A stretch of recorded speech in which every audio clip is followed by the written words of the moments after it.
নমস্কার। আজকে বিশ্ব রাশিকে নিয়ে বলবো। বিশ্ব রাশির ক্ষেত্রে রাশির অধিপতি শুক্রদেবের রাশি পরিবর্তন। শুক্রদেবের রাশি পরিবর্তন হচ্ছে একদম রাশির উপর অবস্থান করবে।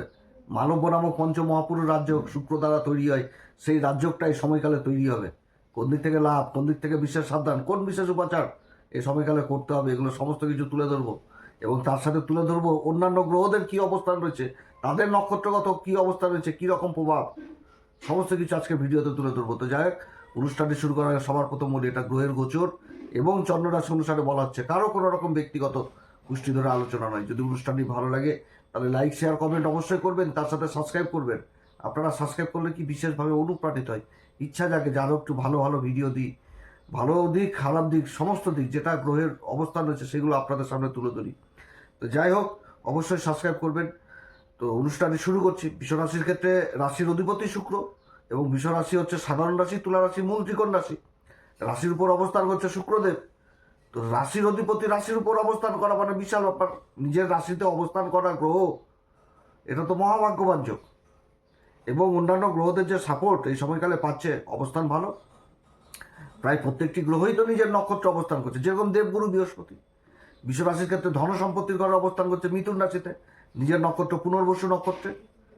এবং অতিচারী ভূমিকায় রয়েছে, উচ্চাভিলাষী রয়েছে, মার্গী অবস্থায় রয়েছে। তো দেবগুরু বৃহস্পতির যে অবস্থান আর দেবগুরু বৃহস্পতির যে দৃষ্টি প্রভাব, চারদিক থেকেই তো একটা ভালো সংকেত দিচ্ছে। দুই গুরুর সাপোর্ট পেয়ে যাচ্ছে, দুই গুরুর সাপোর্ট, হেভি অবস্থান। ধনসম্পত্তির ঘরে দেবগুরু বৃহস্পতি, রাশির উপর দেবগুরু বৃহস্পতি, আর ধনসম্পত্তির ঘরে দেবগুরু বৃহস্পতি অবস্থান করে পঞ্চম দৃষ্টি দিয়ে দেখছে একদম শুক্রদেবের অপর রাশি তুলা রাশিকে, মূল ত্রিকোণ রাশিকে দেখছে ষষ্ঠ ঘর। সপ্তম দৃষ্টি দিয়ে দেখছে একদম অষ্টম ঘরে, অষ্টম ঘর যেটা নিজের রাশিকে দেখছে। এবং নবম দৃষ্টি পড়ছে একদম কর্মের ঘরে রাহুর উপরে। তো রাহুও তো কর্মের ঘরে নিজের নক্ষত্র শতমীর সাথে রয়েছে, শুক্রের সাথে কেন্দ্রের যোগ, আর দেবগুরু বৃহস্পতির সাথে নবম পঞ্চম যোগ। আর বিশ্বরাশির ক্ষেত্রে ভাগ্যের ঘর, কর্মের ঘরের অধিপতি শনিদেব উদয় হয়ে গেছে, নিজের নক্ষত্র উত্তরা ভাদ্রপদ নক্ষত্র উদয় হয়ে গেছে। এবং এই সময়কালে আবার ওই অবস্থান করছে হচ্ছে ওই তুলা নমাংসে। তো তুলা নমাংসও কয়েকদিন পর চেঞ্জ হয়ে যাবে, 18 তারিখ থেকে চেঞ্জ হয়ে যাচ্ছে, 19 তারিখ থেকে। তো সে সময় তো চলে আসবে, হয়ে যাচ্ছে একদম বৃশ্চিক নমাংসে। অবস্থান ভালো, সূর্যদেব উচ্চ অবস্থায় দ্বাদশ ঘরে অবস্থান করছে। সূর্য হচ্ছে কি চতুর্থ ঘরের অধিপতি, সুখের ঘরের অধিপতি, দ্বাদশ ঘরে অবস্থান করছে উচ্চ অবস্থায়। আর সূর্যের ঘরে কেতু অবস্থান করছে, কেতু নিজের নক্ষত্র মহা নক্ষত্রে থাকছে। এতগুলো গ্রহ তো নিজের নক্ষত্রেই থাকছে। আর অপরদিকে মঙ্গল আর বুধ অবস্থান করছে শনির সাথে উত্তরা ভাদ্রপদ নক্ষত্রে।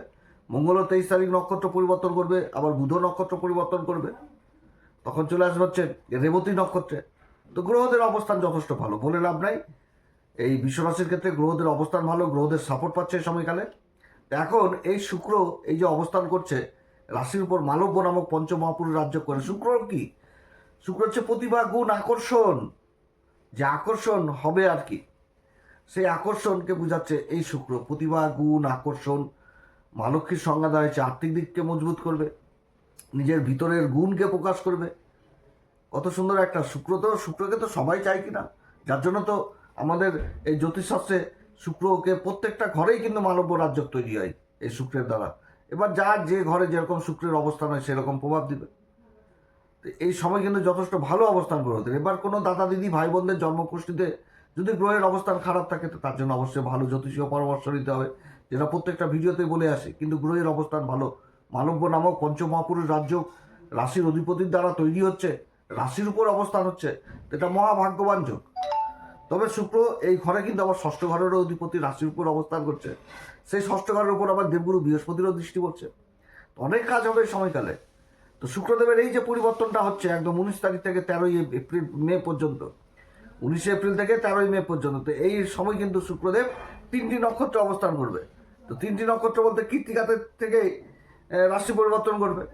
তো কৃত্তিকা নক্ষত্রে থাকবে 19 তারিখ থেকে 27 তারিখ পর্যন্ত। তারপরে চলে আসবে 28 তারিখ থেকে 8 তারিখ পর্যন্ত রোহিণী চন্দ্রমার নক্ষত্র। আর 9 তারিখ থেকে 13 তারিখ পর্যন্ত মৃগশিরা নক্ষত্র।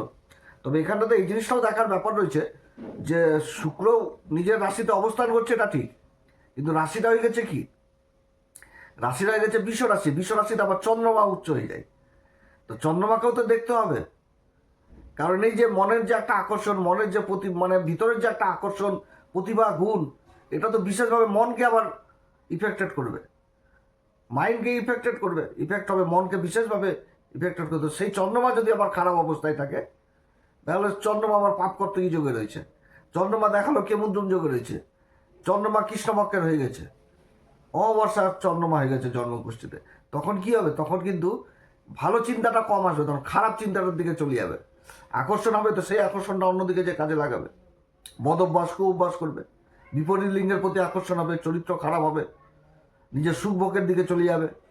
তবে সুখভোগ বলতে যে সেটা খারাপ দিকে, সেটা অনেক রকম সুখভোগ থাকে, ভোগ বিলাসিতার দিকে চলে যাবে, আনন্দ ফুর্তির দিকে চলে যাবে, কর্মের দিকে মন যাবে না, এরকম হবে। কিন্তু এগুলো জিনিসও অবশ্যই দেখতে হবে। তো যাই হোক, এই যে শুক্রদেবের যে পরিবর্তনটা হলো রাশির উপর অবস্থান, যে কৃত্তিকা নক্ষত্রে থাকবে যেই সময়, সেই সময় কিন্তু সূর্যের নক্ষত্রে থাকবে। সূর্য হচ্ছে এই চতুর্থ ঘরের অধিপতি, চতুর্থ ঘরে কেতু অবস্থান করছে, আর সূর্য অবস্থান করছে উচ্চ অবস্থায় দ্বাদশ ঘরে। তাহলে এই সময়কালে দীর্ঘদিন ধরে এমন কোনো কাজ ছিল জায়গা জমি সংক্রান্ত, হয়তো এমন কোনো জায়গা জমি সংক্রান্ত কাজ ছিল যেখানে থেকে কোনো ঝামেলায় পড়ে গেছিল বিশ্বরাশি, সেখান থেকে মুক্তির পথ পেয়ে যাবে।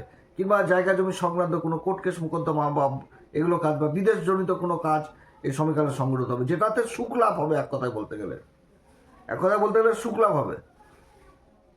পুরো সরকারি ভেজালেই পড়ে গেছিল, অশান্তিতে পড়ে গেছিল, কাগজপত্র ডকুমেন্টেন্সি এই সমস্ত অসুবিধার মধ্যে পড়ে গেছিল, বা সরকারের দিক থেকে এমন কোনো বাধা পাচ্ছিল যে কাজগুলো হচ্ছিল না, সেই কাজগুলো হবে। জায়গা জমি সংক্রান্ত কাজগুলো হবে এই সময়কালে, ভূমি সংক্রান্ত কাজগুলো হবে এই সময়কালে, কাঁচামালের ব্যবসার সাথে যারা যুক্ত রয়েছেন সেই কাজগুলো হবে এই সময়কালে, পরিবেশের সাথে যারা যুক্ত রয়েছেন সেই কাজগুলো এই সময়কালে হবে। ভালো অবস্থান। তবে এই সময়কালে আবার সুখভোগও হবে, রাজার সুখভোগ। শুক্র রাজার নক্ষত্রে অবস্থান করছে, ব্যয় করাবে, যথেষ্ট ব্যয় বৃদ্ধি করাবে। তবে সেটা নিজের জন্য, নিজের সুখের জন্য ব্যয় করবে, যে একটা ভালো কোনো একটা বস্তু কিনে নেওয়ার জীবনে, যার জন্য অর্থকড়ি নষ্ট হবে, এই সমস্ত জিনিস। এছাড়া কোনো ক্ষেত্রে হয়তো ইনভেস্ট জিনিসটাকেও উঠে আসছে, জায়গা জমি সংক্রান্ত কাজে ইনভেস্ট জিনিসটাও উঠে আসছে এই সময়কালে। অবস্থান ভালো। যারা রাজনীতির সাথে যুক্ত রয়েছেন তাদের ক্ষেত্রে অবস্থান ভালো। এবং এরপরে যখন আবার চলে আসবে রোহিণী নক্ষত্রে, তখন তো চন্দ্রমার নক্ষত্র, চন্দ্রমাকে বিশেষভাবে দেখতে হবে বললাম। পাপ কর্তকী যোগে যদি চন্দ্রমা থাকে জন্মকুষ্ঠিতে, তাহলে কিন্তু আবার মনের মধ্যে অন্যরকম চিন্তাধারা হবে, ঘোরাঘুরি ভ্রমণ করিয়ে বেড়াবে, কার্যসিদ্ধি করাবে না, কার্যসিদ্ধি হবে না, ডকুমেন্টেন্সির কাজগুলো সঠিকভাবে হবে না, কাগজপত্র কোনো এগোবেই না। এবং রোহিণী নক্ষত্র অবস্থান করা মানে আকর্ষণজনিত কাজগুলো যথেষ্ট ভালো হবে। প্রেম ভালোবাসা যদি চন্দ্রমা ভালো থাকে, প্রণয় ঘটিত সম্পর্ক এগুলো ভালো হবে, আকর্ষণের জায়গাটা যথেষ্ট ভালো হবে। যদি চন্দ্রমা ভালো থাকে, বলি অবস্থায় থাকে, তাহলে বহু রকম কাজ হবে। সোশ্যাল মিডিয়াতে যারা অ্যাক্টিভ রয়েছেন সেই কাজগুলো হবে, বাণী সংক্রান্ত কাজের সাথে যারা যুক্ত রয়েছেন সেই কাজগুলো হবে, কর্মক্ষেত্রে নিজের প্রতিভা গুণ এগুলো উঠে আসবে, যার জন্য সমাজে মান সম্মান বৃদ্ধি পাবে, এই সমস্ত জিনিস হবে। যারা ইউটিউব আর ইনস্টাগ্রাম এই সমস্ত কাজের সাথে যুক্ত রয়েছেন সেই কাজগুলো ভালো হবে। কর্মক্ষেত্রে ছোট ভাই বোনদের সাপোর্ট পাওয়া যাবে, কিংবা ছোট ভাই বোনদের উন্নতির যোগ রয়েছে এই সময়কালে, হেভি অবস্থান হতে যাচ্ছে। প্রেম ভালোবাসার জায়গাটা খুব ভালো হবে, যেরকম বাড়ির লোকদের সাথে ভালো হবে, সেরকম পরিবেশের যাদের সাথে উঠা বসা করবে সেই জায়গাটাতে একটা প্রেম ভালোবাসার জায়গা ভালো হবে। বন্ধু বান্ধবদের মধ্যে পরিচিতি বৃদ্ধি পাবে, এগুলো ভালো চন্দ্রমার। খারাপ গুণ যদি থাকে তাহলে হয়ে গেল মদভ্যাস কুঅভ্যাস, এগুলো হবে। বিপরীত লিঙ্গের প্রতি আকর্ষণ বৃদ্ধি পাবে, নিজের চরিত্রের উপর কলঙ্ক আসবে, এগুলোর দিক থেকে কিন্তু সাবধান, এগুলো কিন্তু হওয়ার সম্ভাবনা থাকবে। এরপর যখন মৃগশিরা নক্ষত্রে আসবে মঙ্গলের নক্ষত্রে, তো মঙ্গল তো থাকছে শনির সাথে, লাভের ঘরে অবস্থান মঙ্গল। মঙ্গল হচ্ছে কি দ্বাদশ ঘরের অধিপতি, মূল ত্রিকোণ রাশি মেষ রাশি, আর সপ্তমপতি মঙ্গল লাভের ঘরে অবস্থান। তো লাভের জন্য প্রচণ্ড ছোটাছুটি করবে মৃগশিরা, হরিণ এক কথায় বলতে গেলে ছোটাছুটি করবে। কর্মক্ষেত্রে পুরুষার্থ পরাক্রম যথেষ্ট হবে, দৌড়াদৌড়ি হবে, মনের ইচ্ছাও পূরণ হবে, কিন্তু খোঁজ প্রকৃতির হবে। নিজের লাভের জন্য ছোটাছুটি করবে, যে কোথায় খোঁজ, মানে খুঁজে বার করবে যে অমুক জায়গায় লাভ পাওয়া যাবে, চলো ওখানটাতে এগিয়ে চলো। মৃগশিরা নক্ষত্রে যে এই সময়কাল শিক্ষার জায়গাটা যথেষ্ট ভালোভাবে উঠে আসছে। শিক্ষার জায়গাটা, যারা পরিবেশ বিদ্যার উপর কোনো রিসার্চ জাতীয় বিদ্যার সাথে যুক্ত রয়েছেন সেই কাজগুলো ভালো হবে। আসবাবপত্রের কাজের সাথে যারা যুক্ত রয়েছেন সেই কাজগুলো ভালো হবে। মৃগশিরা নক্ষত্র অধিপতি হচ্ছে মঙ্গল, কিন্তু অধিপতি দেবতা সোম, সোমও কিন্তু চন্দ্রমার সাথেই যুক্ত, অতএব এখানটাতেও চন্দ্রমার ইফেক্ট থাকছে। তবে মৃগশিরা নক্ষত্রের এই যে নক্ষত্র আলোচনা করছে, মৃগশিরা নক্ষত্রের মেন জিনিস বিষয় আছে, সেটা কি যে বিশ্বাসঘাতকতা। এদের সাথে চরম বিশ্বাসঘাতকতা হয়ে যায়।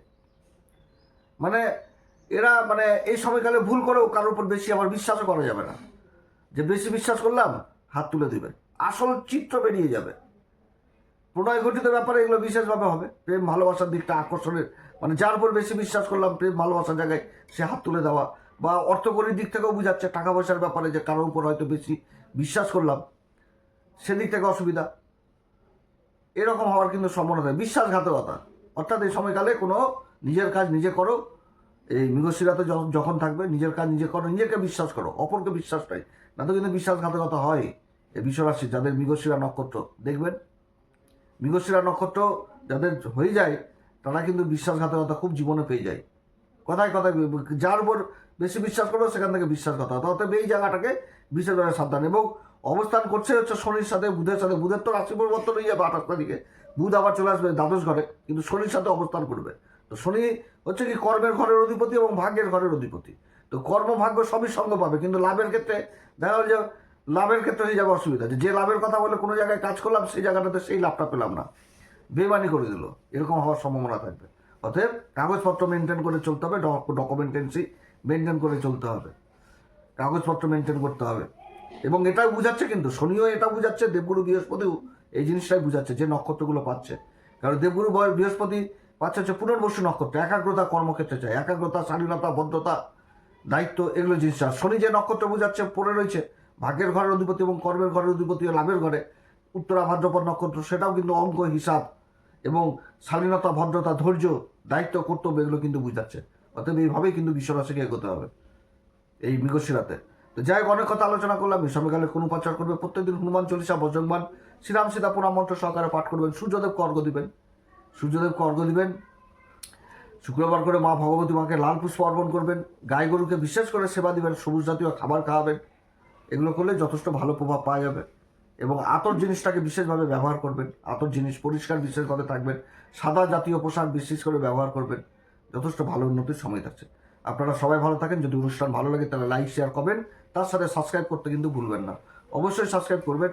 এরপরে আবার আসবো আরও এরকম রোচক সংবাদ নিয়ে। আপনারা সবাই ভালো থাকেন। নমস্কার, ধন্যবাদ।